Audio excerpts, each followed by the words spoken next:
Jenny Wade. Now Jenny Wade had a house, and her house was near where they had what was called Pickett's Charge.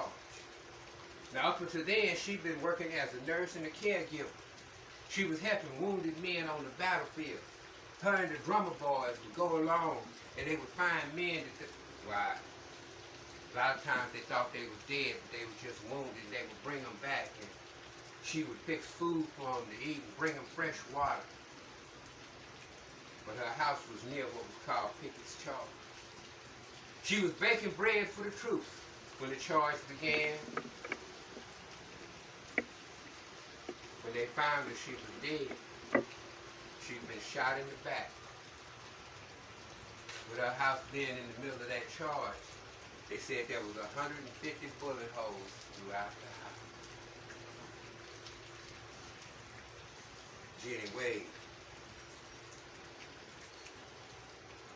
The other one was Basil Biggs.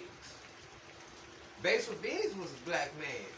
And Basil Biggs was a black man, but he was a grave digger. They paid him 25 cents a body to bury him. A lot of the men that was buried at the cemetery in Gettysburg was buried by Basil. He was a grave digger. He went on to establish the Lincoln Cemetery by an organization called the Sons of Goodwill.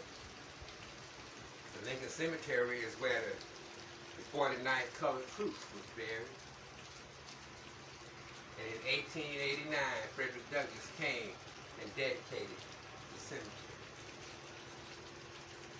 Now, one of the things that happened is that,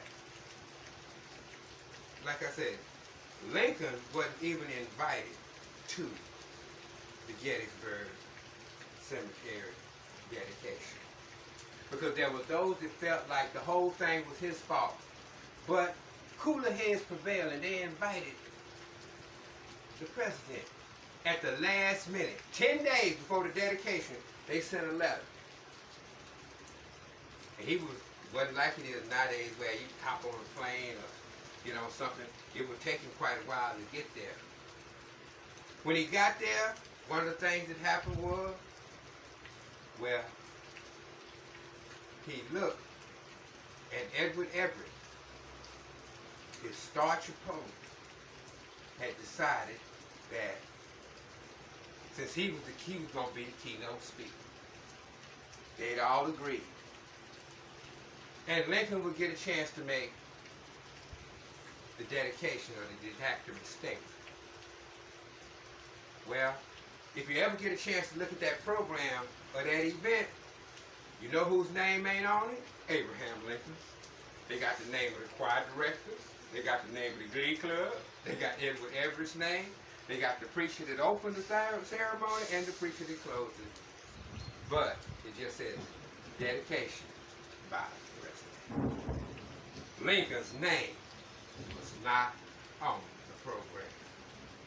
Everett had made up his mind that he was going to speak so loud and so long until by the time Lincoln got up to make the dedication, everybody was going to be ready to go home.